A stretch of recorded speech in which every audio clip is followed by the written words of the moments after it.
Hey everyone, welcome back to On the Fence Movie Reviews. I am Adrian, and this is Real Talk.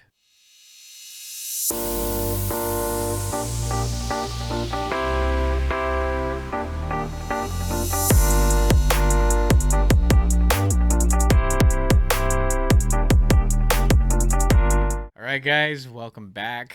It's been quite a while. It has. It's been a long time. Done a video, but we're here. And Rob, how have you been? Good. You know, just counting down the days to shoot this video, man. I feel like it's been like half a year since I've seen you guys. Well, We've been trying to plan it, but it's kind of hard, especially with my work. So it's like, I got to figure out like and then and then Adrian just disappearing. Yeah, dude. He just ghosted us, dude. I have tiny children, and no excuses. I no excuses. But anyway, no, you know what, Rob, you've been pretty busy. I've seen that you had your Howling Hour, and your Slashback Friday has been done quite well. How's that been going for you? Oh, what happened, Danny? No, I was thinking the other day because you sent me a file, right? And I never posted it. Oh, the Halloween one, right? Yeah, I think it was the last one. I felt bad. I was like, it's okay. Don't worry about it, Danny. It's fine. I could post it. Friday. I don't know. Just throw it up. It might be a little off. He'll I'll be like, post it, that's fine around Christmas time, but it's totally okay. Yeah, it's fine. No that's worries. What people are looking for, Yeah, no. Yeah, I've been super busy with the Howling Hour, and then over with the Nights of Horror, just going places and filming stuff, and awesome. I've been just trying to keep busy, but then also I had one of the events we went to was like my first like media event where it was a small little home haunt kind of thing, but it was cool because it was like I got media, so I was just like, hey, I got media, that's pretty cool. But yeah, no, just keeping busy, guys, trying to keep busy. Nice. So are you going to the Knott's Merry Farm? Like, did you get tickets for that one? I am. Me, Robin, and my parents are actually going on not the opening Friday, but the Saturday. Okay. I'll probably be going for that just to. I mean, obviously, I want to eat all the food because it's delicious, but gonna record for the Howling Hour and maybe the Nights of Horror too. Yeah. No, we can't wait. Yeah, we got like. Well, for those of you that are watching, we reside in the Southern California area, and we're very close to Knott's Berry Farm, and so Disneyland.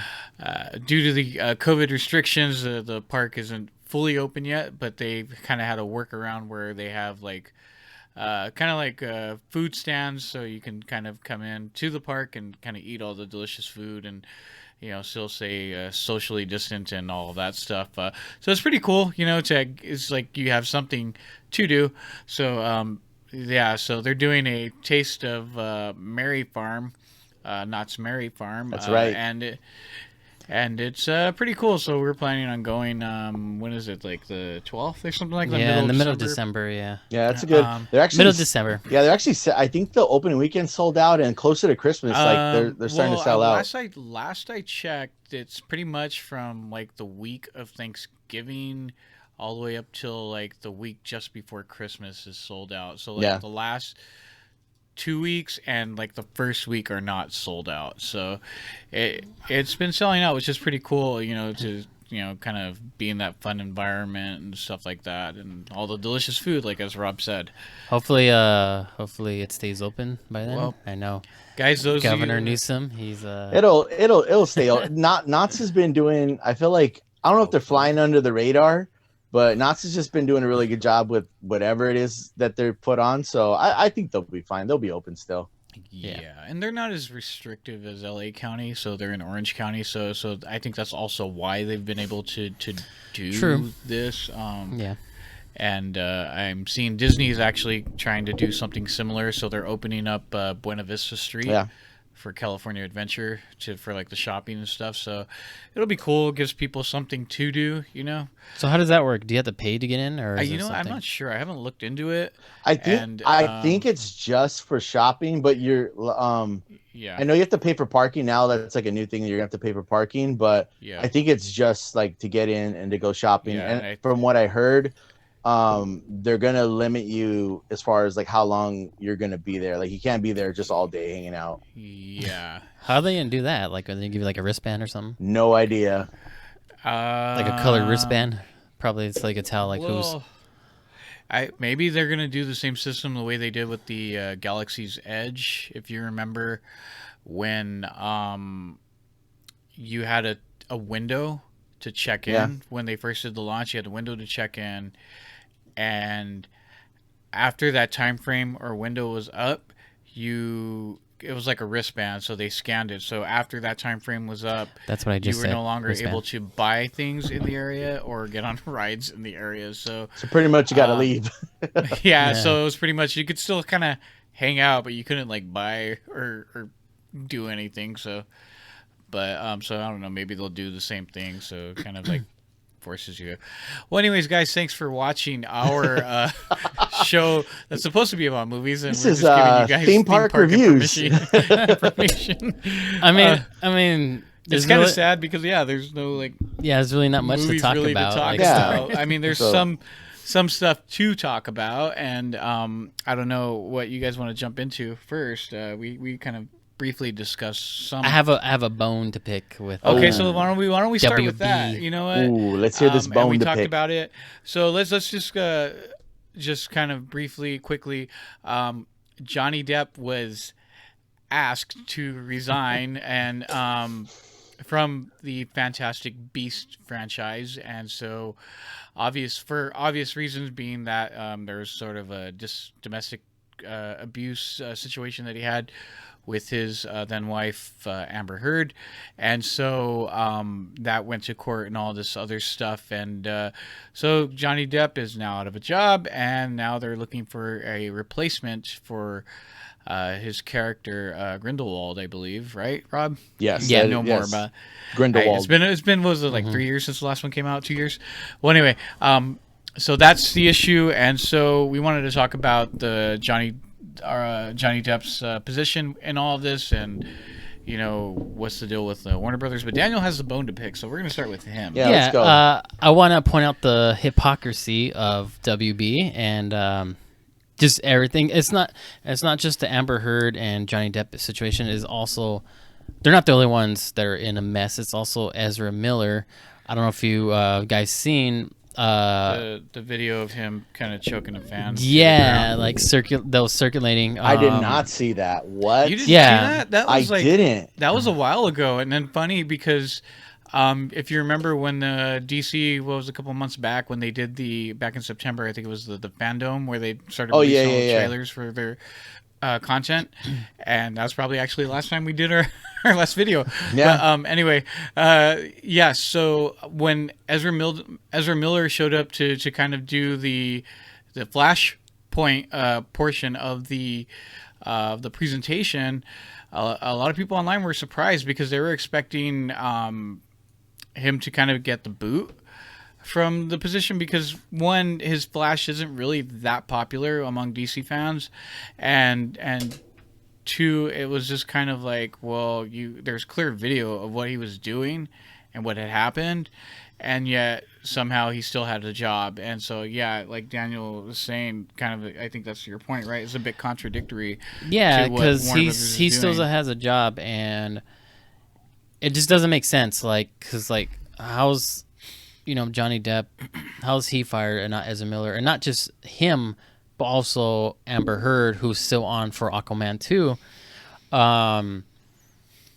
And so the Ezra Miller situation is just a brief clip, so maybe there's something else that like we don't know. Maybe like she was harassing him, maybe she was punching what him. I had read was that like I guess him and a friend were out and the fans were being a little like kind of like over the top, like, well, we want a photo or a picture or whatever.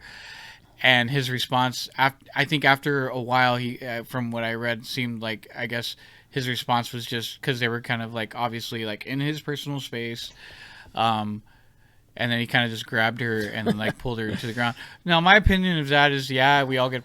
I can imagine being a famous person, you kind of sometimes just want to be left alone, and you don't want people kind of invading your personal space, getting close to you like that. But unless they're like physically like grabbing you or touching you or kind of like you feel like you're in some sort of like harm, there's no real excuse to grab somebody physically by the neck and kind of take them down to the ground. So to me, it just didn't seem that way on the video. Again, like what you're saying, it's a short clip, so maybe there's more to the story, but at the same time, perception is kind of everything. And really,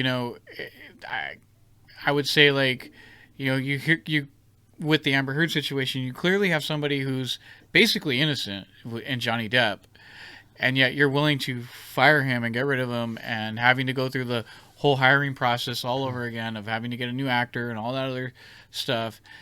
And yet you're just gonna keep, a guy who, one, a lot of DC fans don't really care for, and two, it'd be easier just to, you know what, we don't really condone what you did. Let's just, clean our slate here. Let's get a new Flash. You could even get the Flash character from the CW series, because I know a lot of people like that Flash character as well. So, I mean, it just doesn't really make sense that they're going to keep Ezra Miller. But again, that's a bit where we're at right now. Yeah. Well, I wouldn't say Johnny Depp's completely innocent. I like in the tapes and stuff like that, they're both kind of toxic towards each other. But the thing is, like, there is substantial evidence of Amber Heard physically, not only verbally, but physically abusing him. She admits it in the audio tapes too, And so, like I said, like, I don't get, like, how Johnny Depp is fired and Amber Heard gets to keep her job. That is, like, completely a double standard. And that is, like, that just isn't right. And that, I'm not really into boycotting, but, like, it made me want to kind of boycott Aquaman 2, because it's just one of those things, like, dude, that's not right. You want to cheat. They always talk about equality, with women and stuff like that. They want to be treated the same way as men. Well, you're technically not doing that, because you're actually putting women over men, like, on a pedestal, and, like, just, like, almost like rewarding them, in a way.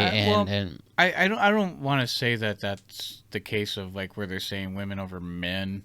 Well, I mean, but I pretty think much for them, they're again, like what I just said. My point earlier was perception is everything, and so I think their fear is, well, if we keep Johnny Depp on, we may lose a bunch of fans. Well, because in the court, they ruled that there was evidence that he was abusive to her. So, that's why I said he's not completely innocent. So, I have no problem of them, What you would have liked to see is, like, both of them getting. Yeah, fired. I have no problem with that. That's their business. They want to do that. They want to move away from that. Move on from that. But it's a double standard, like, it's just a double standard when you have her on and not him. I don't know, Rob, go ahead.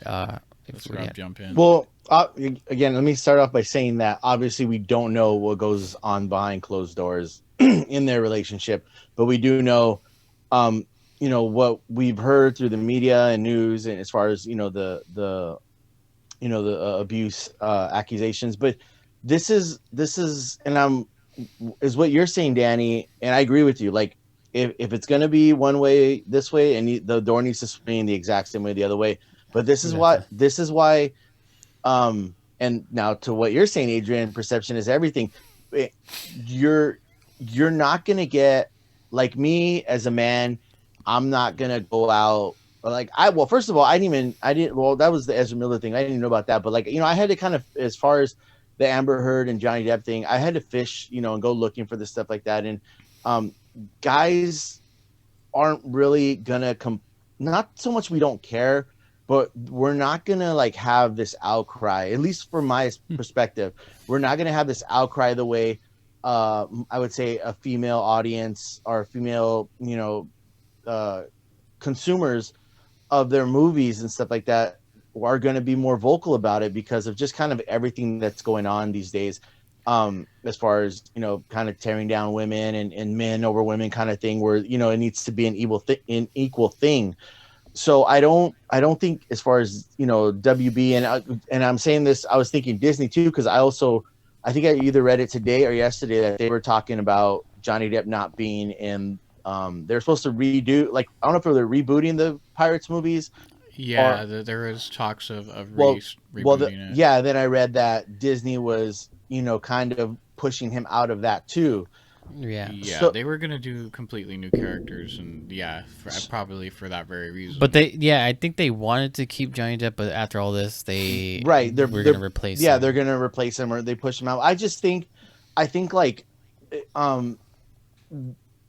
these businesses, it sucks to say, and I wish it wasn't true, but they want to make money, and if an actor is going to cost them money, they're going to just get rid of that actor. If an actress isn't going to cost them money or is going to cost them money, they will keep them or get rid of them, depending on what the almighty dollar does. And it's sad to say, but I guess that's my.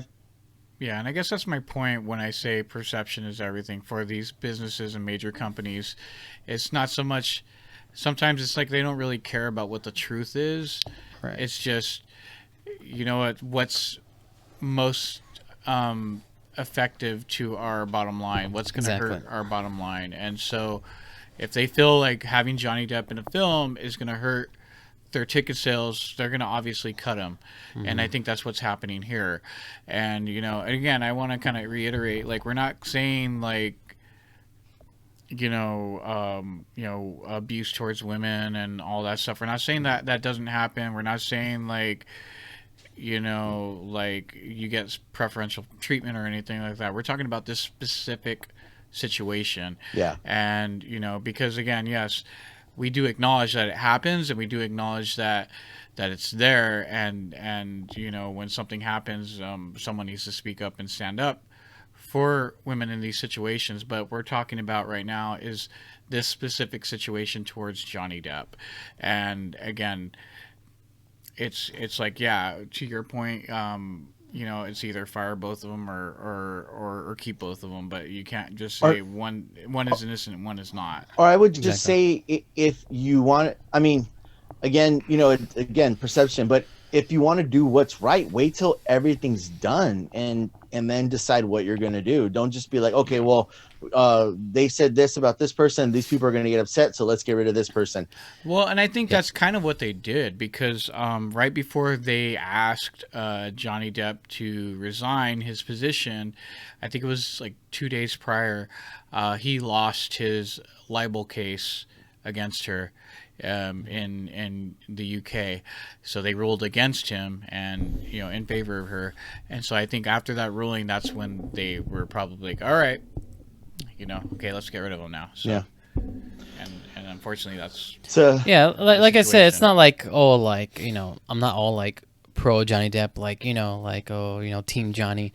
It's just like, I just want like justice for Johnny. Yeah, not justice for Johnny. Hashtag that mess, man. They gotta, like I said, they either fire both of them or keep both of them on. They can't. Yeah, you're asking for equality, like you're asking for fairness, pretty much. Yeah, like pretty much, yeah, exactly, fairness. It's like but when you're doing that, it's a double standard. So when you pick someone else, even if it was the other way around, like they fired Amber Heard and they kept Johnny Depp, I would feel like that's still not that's not right. You know? So. Cool.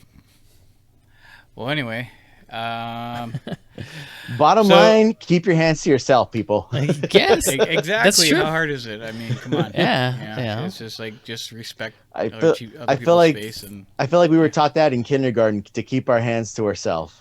Yeah, some people never learned. Some people are just. Well, I could tell you who doesn't keep their hands to themselves is Baby Yoda, because he likes to. Very handsy with everything. Eat. Well, fish, first, eggs and yeah. whatnot. Oh, so Rob, you seen the new episode then? Yes, I have. Okay, I have. I know we have, but I just want to. We have Baby Yoda here in the back. Yeah. And, sorry for the mess in the back. Yeah. I just got home from work, so I wasn't able to clean up some stuff. So yeah. So why don't we talk about the because it'd be kind of cool to talk about the Mandalorian season and how's it's been so far. So are we going to like give like a spoiler warning, or are we just going to be spoiler free? No, spoilers. We'll talk spoilers. Spoilers are fine. I mean, Okay.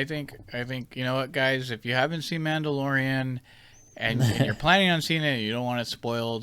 Tune out and then come back later. And No. watch Don't tune out. You wasted your time, so you stay. This is your punishment. Is you stay watching, and then you can go watch it after. That's your punishment. All right. Rob, what are your thoughts on the season so far? You know what? I'm really enjoying it. I feel like we pick up kind of right where we left off. I thought this, but I'm not 100% sure. Like this is the way I feel, but I feel like I know a lot of people are kind of comparing it to like a game, like like each episode is like a story. You know, kind of like a video game, like a video game. Yes, like complete a task before you continue on the story. Yes, exactly. Whatever. So, I'm okay with that format for right now. Especially in season 2, like I feel like they probably already thought like before, and okay, we got to write out season 2 because we know season 1's going to be epic, and we need to come with season 2. I've enjoyed the few episodes that we've gotten so far, but eventually I feel like I would like a little more than just because I feel like you could just pretty much watch an episode and kind of be okay. I think maybe last season there was like 2 or 3 episodes that you like had to watch together, but most of the time it was just like, oh, one episode you're fine, but I am enjoying it. I do like it. It's where we in the second episode. We're in the second episode, right? Yeah, the second episode just aired, so the third episode will be coming up. Right. Okay. So yeah, we're in the second episode. I'm happy. I'm enjoying it. I've heard people say like, oh, it's not as good as the first season. I'm like, you got 2 episodes. Like, how can you even compare it to the first season? Exactly. So I'm like, all right, let's. I'm all about it. I'm okay. I'm not the hugest fan of Baby Yoda. Obviously, I know he's cute and everything, but give me. You don't trust him. Yeah, I feel like he's gonna pull some levers and move some knobs that's gonna cause detriment to the Mandalorian. But I forgot. I know the actor who plays the Mandalorian because he was in Game of Thrones. Pedro Pascal. I think he is doing an amazing job. Like you don't ever see this dude's face, but he expresses so much emotion through that helmet, and I honestly like I am loving him being the Mandalorian. I think it's awesome. Yeah. Daniel. I'm liking it so far. I feel like kind of the same way with you, like because every episode's kind of like its own thing. Yeah. And it's not really progressing the story, but it's like little adventures, Yeah. Well, like, it's very episodic, and the thing, exactly. The thing for me is I wasn't done talking, Adrian. Yeah, I was gonna say, Adrian just cut your brother off. Yeah. So, Danny, what do you feel? He literally asked me. Yeah, like. Well, I was gonna build on your point, but go ahead, finish your thought. And then I know, man. Let me go, man. Like you asked me how I felt with the season. I literally said 2 things, and you're just like, "Well, this is how I feel about it." I'm sorry. So, anyway, I won't say anything for the next. Well, I mean, I literally just started saying what I was about to say. Oh, man. Anyways, so yeah, I feel like how you feel, Rob. I feel like stop doing that. Anyways, I feel like see, they made lost the train of thought. What was I saying? You feel like how I feel. You're probably talking about it being episodic, right? Yeah. Like they're going on little adventures and stuff, which I'm completely fine about. But like it's part of the season, going towards further in the season, I would like to have like actually progress. I like the vibe of it. It feels kind of like a Western type thing, especially the first episode. I really enjoyed that one. The second one was really cool too. I just it was a little weird seeing Yoda eating eggs. It was weird. Well, yeah. At first, like it was like whatever, but like after the girl explains like what she's doing, like, well, this is like the last of her species, whatever, and like you kind of felt bad for her after that. You know, it's like, man, like Baby Yoda's just popping eggs like nothing. Like they're. So did you feel a certain way like after he was just eating them and like kind of like? I wasn't. There wrong. was. Yeah, I mean, like it was like the joke was not funny anymore after that. No, it wasn't that. It was just like because there was I did see on people a lot of line. They were like kind of like disturbed after. I wouldn't go say so far as say like I saw that too. Completely like, disturbed. Calm down. But like it is like. It just took the joke like down a notch. Like it's like he didn't know how to feel. Like I thought it was funny, but I was like, should I feel this way? Like that it's funny that he's eating like these eggs that like she's trying to save and like she was save her it's like the last of her like and she was like you get and it obviously like you can tell like this girl is really desperate. This alien frog, whatever, and it's like, man, like, well, he likes frogs. What do you want from him? And that last, like the last part, like the end of the episode when he pops that last egg. See, that had me rolling. I thought it was even more funnier. It was more funny. Like I said, don't get me wrong, it was funny, but like it was just like. It was just weird, but like I said, I wasn't one of those people that was just like, oh, like disturbed and stuff like that. In fact, like they came out with a Funko Pop right away. I don't know if you guys seen. They actually have a Funko Pop of him trying to eat the eggs. Like he's like, and I legit wanted to buy it. I was like, I kind of want to buy this thing, but then I thought like, oh, like I already have a big old Baby Yoda. I need another one. Yeah, you got a Baby Yoda right there.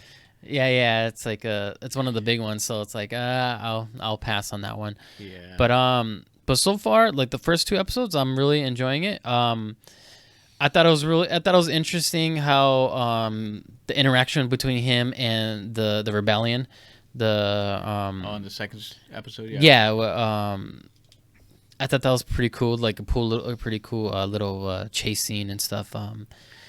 It's just interesting. I thought that was interesting. But yeah, like I said, I'm really enjoying the second season so far. Go ahead, Adrian. Now you can talk. You know. Now I can talk. Okay, cool. Just reiterating everything you guys said. I've liked it so far. What I was going to say about the thing feeling very episodic, as I thought more and more about it, it kind of reminded me of like these classic old like Western television shows, where the hero would go from like either town to town, or he'd have some sort of like adventure quest that he had to complete or do in the episode. And this is what it feels like. And it's very entertaining for me because, you know, I really enjoy Westerns a lot. But to your point, this is a serialized story. So there's an overall arc that, you know, that connects Mando and Baby Yoda, and at some point I feel like they need to give the viewers something that goes back to that. So I'm hoping by this next episode, which I feel like they will, episode 3 will go back to that, because otherwise you'll start to get people that will complain and be like, no, this is dumb or whatever. But I really enjoyed these first 2 episodes. I thought they were really fun, very, you know, very creative. I like the Western vibe of it. It's just really cool. And like to what you're talking about, the interaction with the 2 squadron pilots of the rebellion, the 2 X-wing pilots, that was really cool. I like the way he was like, and like what you were saying, Rob, the way his voice acting is really good. Yeah. So it was kind of like he was acting, like, you know, where he was kind of like, yeah, I have it right here, and you know, and he was like may the force be with you. Yeah. Like that whole like thing, which was really cool, and I like the way he kind of did that. I gotta say though, this last episode, which was directed by Peyton Reed, who directed the Ant-Man series, both of the films, I like the way he kind of referenced, and I guess the ant creature in the cantina was maybe a reference to, like, maybe he has a thing for bugs and insects, because he also had like those spider creatures at the end there. But I really liked what he did with the creatures, and then also too the reference to, and I felt that it was a reference, maybe I'm wrong, but I felt that it was a reference to Alien, you know, with the egg, and then kind of like the creature kind of comes out, and it looked, almost looked like a face sucker, but like they kind of just made it more like a spider. There you go, face huggers. But you know, but it was cool, and I really enjoyed because it had that bit of a horror feel to it at the end there, like creature horror, and I really enjoyed that. You know, it had a bit of like that John Carpenter, like The Thing, as well, kind of going on there, and you know, so overall, I really like what they're doing. They seems like they've chosen the right directors to direct each episode, and Jon Favreau has been doing a great job with writing the episodes. They feel really fun and exciting, and kind of like, you know, they keep you interested, and I really like it. I'm looking forward to the next episode. We'll see what happens there. But yeah, Rob. I mean, pretty much I had said it, but also I wanted to say I really liked. I think it was the first episode of the season with I like Timothy Oliphant. Yeah, and, he's great. Yeah, I liked it. I thought he was like when you seen him walk in with like the Boba Fett gear, and we're like, I was like, what the heck? Like, what's going on? Not Boba Fett. Yeah, he's all skinny, but that episode, it definitely gave me vibes to what is it? A New Hope, where Han's in the cantina, kind of like just that, and then it also gave me vibes of, like you guys been saying, like a Western, kind of like two guys just like, you know, sitting down, having a drink, having a conversation about something, working some business out. I just, that whole, I mean, I like I said, I like Timothy Oliphant, and seen him in this, and I was like, oh, that's cool. And I really enjoyed that episode too. And it's just, so far I have not seen a bad episode of The Mandalorian. They definitely all been entertaining, and like I said, the second one where he's talking to the rebellion, the squadron crew, like I thought that was pretty, like another thing to tack on about, you know, that whole part. I thought that was pretty cool because you saw the perspective of someone who's not part of the fight, you know, because, you know, throughout all the years we've seen the movies, you know, it's basically the Empire versus, you know, the rebellion. So it gave you a perspective of someone like who's not part of that fight, and, you know, their perspective is kind of like, you know, he probably both sees them as like bad guys or something, you know, like, but it's just and again, he's a bounty hunter, and to your point, I like that they're showing perspectives from outsiders, because also the Marshal, I forget what his actual character's name is, but they just kind of refer to him as the Marshal. Timothy Oliphant's character. The way they show like their perspective of the Death Star blowing up, the second one, and also Mando's perspective of, like, you know, he's not really had these interactions maybe, and so now he's kind of responding to these guys a certain way. So I would actually like to, not a whole lot, but I would like to see him at some point come into a little bit more conflict with the new regime, which is the rebellion, who's taking over for the fallen empire. And they're obviously, as you see in the episode, he's like, well, this is pre-imperial like issue, so I don't need this transponder or whatever it was. And then he was like, well, that things have changed now, that sort of thing. So I would like to see a little bit more like conflict with that, because then that also kind of brings conflict to the viewer, because we know the rebellion as the good guys, but now that we're following Mando and he's the hero of this story, it'd be kind of cool to see him kind of going up against the good guys a little bit, you know, and then also, you know, I would like to see what they do with the Boba Fett as well, because we got that reveal at the end of the first episode. And so I couldn't tell who that was at first, so I looked it up like right away. I was like, okay, that's obviously someone important. And then like, so I right away I went online and saw like, okay, I was like, oh really? And then I looked back, and then I was like, oh, okay, that makes sense, you know. I started yelling at the TV. I was like, hey.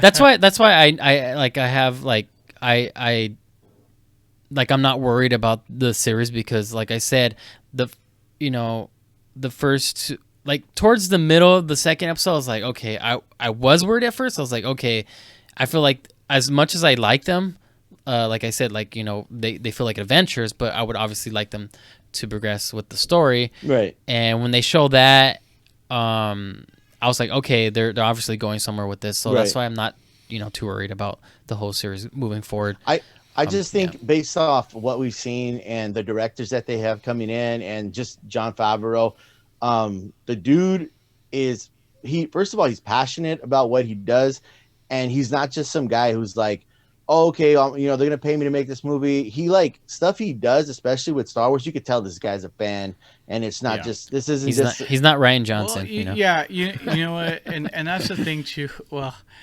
that's a whole nother topic, and we can go on for hours with that one. But you know what the thing is too is that it's like they're giving you just enough of like the classics and the originals, like those little like Easter eggs and nuggets for you to kind of like feel that connection, but then also still being original and being its own thing. Because that's the problem with sometimes with you get these spin-offs or reboots or whatever, they try to rely too heavily on nostalgia, Right. that they don't really work. Like for instance, a film like Ready Player One, I found it entertaining, but upon like second, third viewing, you could tell like it's just like we're trying to throw in as many pop culture references as we can. Yeah. And hopefully that you kind of like enjoy it in that sense, but it could have been better. No, How dare you? but this is. That movie's good. No. Don't you speak of Spielberg's movies that way? No, I enjoyed it, but for what it was. But at the same time, that's my point. You know, is that when you rely too heavily on like, oh, let's have a reference to this and a reference to that, and let's talk about it's fan service and it's eye candy. You know? That's what it is. I mean, yeah. People like it. I get it. I'm speaking of Ready Player One. People like it. I get it. But it is, at the core, it is fan service and it is eye candy. Yeah. Whereas with this, it's kind of like, let's just give you a reference to something, just a brief reference. Like, and it's kind of like a throwaway. It's not even like, let's focus on it. It's just kind of like something in the background. Right. You know, because we have our own story going here. So they've done a good job of building up Mando's character, giving us a super cute Baby Yoda, and then Cara Dune, who's the character, which hopefully we'll see her again soon. Right. And then also Carl Weathers' character. What's his name? I forgot it already. Creed? I don't know. No, I forgot his character's name. But yeah, to what you're saying, Adrian, is not only did they giving us a good main guy in Mando, but what makes it even better is the people that they're surrounding him with are also they're crushing it at what they're doing. So yeah, the supporting cast is great. You know, yeah, and then the cameos or like guest stars in the shows have done pretty well. Like I thought Bill Burr's character in that, what was it, like the 4th or 5th episode last season, when they had to go rescue the prisoner from the prison over there or whatever, when they go on that little mission. That wasn't my favorite episode, but I liked his character. You know, he's a known actor. Just all the different actors that we see, the side characters in here, which have been really, really good. You know, Gus Fring from Breaking Bad playing Moff Gideon with the black saber. He's been doing great. He's been crushing it though, man. He's been doing like all kinds of different shows lately, and he's been doing good. He's also in The Boys, you know, and I just really love his style of acting and stuff. You know, so yeah, this strong cast, strong directing. Favreau and Fellini, who have put this thing together, have done a great, phenomenal job. Fellini, who's also put the Clone Wars together, and a lot of diehard Star Wars fans will tell you that Clone Wars is probably like one of the best things that Star Wars has ever done. So, you know, yeah, so there you go. You got guys that kind of know what they're doing. You're talking about the cartoon, right? Yeah. Oh, I don't know. I was thinking Attack of the Clones. I blanked out. You're thinking of the movie. That's George Lucas. I was like, wait, what? But yeah, I was blanking out. Yeah, no, the Clone Wars, the animated series. A lot of people have swear by that thing, and it's a great show. But so yeah, no, I have tons of hope for it, and I think it's going to be great. And you know, you have a new hope. Yeah, I have a new hope for the Disney Star Wars, because honestly, up until this point, other than, in my opinion, other than really Rogue One, there hasn't been a really strong Disney Star Wars film or anything, adaptation of anything. And so I'm grateful for this, because you know what, it gives me something to look forward to each week, and it's really well done, you know. And it feels like Star Wars, you know, and that's the main important thing. Yeah. But anyway, um, I think that's it. We wanted. Yeah, Is there just, anything else we want to talk about? I think that's good for right now. I mean, Yeah. been going on for what, 40 minutes? Yeah. So I mean, hopefully we got movies coming out. I mean, there's some that are coming directly to video. We have Soul, which I believe comes out Christmas Day, I believe.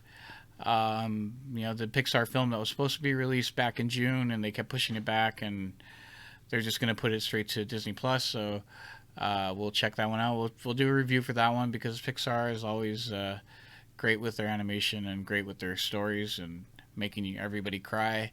Rob, any other films you're looking forward to? Just real briefly, let's see any films that you're looking forward to. You know what? I want to get back in the theater just so bad. I'll watch anything in the theater, but honestly, like I've just been watching the other day you said Pixar, just reminded me like Saturday I watched the Toy Story with Robin, and I don't think she'd ever sat down and watched the whole thing. And which one? The original? Yeah, the original. Well, there's only one Toy Story. I mean, there's Toy Story 2, 3, and 4, but Toy Story. The Toy Story. The Toy Story, the one that started it all off. I was like, I feel like watching, because I don't know if anyone knows this or not, but Toy Story, before 4 came out, Toy Story was probably one of, like, I would say my top 5 trilogies. And Toy Story is probably like one of my favorite newer cartoons that's come out. So anyways, I was watching it, and Robin sat down to watch it with me. She's like, I don't think I've ever watched this, sit down and watch it. And we were both, I mean, I was laughing regardless because I think it's hilarious. How dare she? Yeah, I know, right? You know what? You could be like me. I don't even count the 4th one, to be honest with you. There's literally no point for that film. I didn't like that one. Yeah. It's okay on its own as its own little story, but in terms of the characters from Toy Story, Buzz, Woody, Jesse, and all of them, it really makes no sense. This is what I say about the 4th one. The 4th one is, I would say, it's like Toy Story, Woody's Adventure, or something like that, because it's pretty much what it is. It's like a spin-off. Yeah. So, that's what it should be. Even the main characters, like from the previous ones, they're like put to the side. Yeah. They should have done like what they did with Lion King. You remember back when they did like Lion King 1.5 or something like that? Toy Story 3.5. Yeah. This one's the one that's going straight to VHS. It should have gone straight to VOD. But come on, that was too much cash to leave on the table for Disney. So. But So anyways, I got my wife to watch Toy Story, and we were laughing. How did she like it? She loved it. She was laughing the whole time. I was just it's a good one, man. Yeah. I was it's like, my favorite. It's actually my favorite Pixar movie. The first one. I would say, it's the first one or the second one. I mean, the second one's really good. Aside, because Daniel just said it. So, Rob, what is your favorite Pixar film? Pixar film. You know what? When Inside Out came out, I really, really like that. But you know what? I haven't even watched it all the way through. I've watched like the first 20 minutes of it. My daughter just does not like that film, so it's like I'm not allowed to watch it. I can understand that. It's more. I feel like it's more like kids like stuff like that because it's colorful and all the silliness in it. But Inside Out kind of like just more like I felt more emotional watching that. It deals with like emotions, right? Yes, and like emotional intelligence and all that. But stuff, I would say overall, Toy Story is probably still my go-to. Where like my favorite. I can go watch. It's like your comfort movie. Yeah, I can watch that right now and just be like, I could throw Toy Story on anytime and watch the whole thing because I just enjoy it.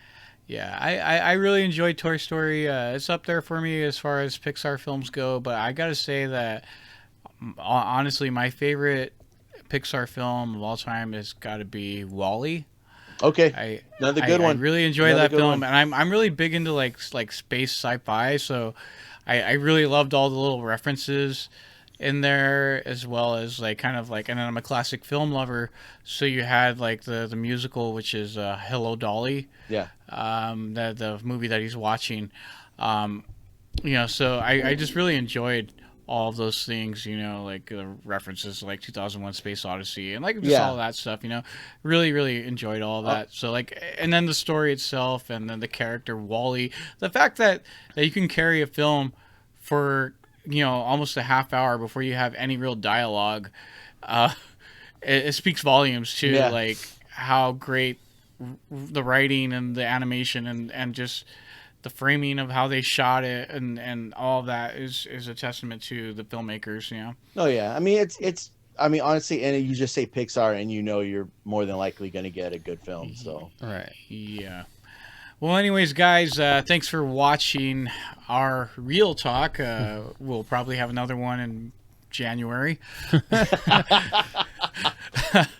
No, but if you guys have any comments on any of the topics, the Johnny Depp issue, or what your favorite Pixar film is, or The Mandalorian, why don't you comment down below and let us know what your thoughts are, and we'll do our best to respond and get back to you. Or if there's a certain topic that you guys want us to talk about, why don't you mention those too? Also, don't forget to click like, subscribe, share with all of your friends on social media. Also, don't forget to follow us on the Fence Movie Reviews on Instagram. And remember, we'll catch you on the fence.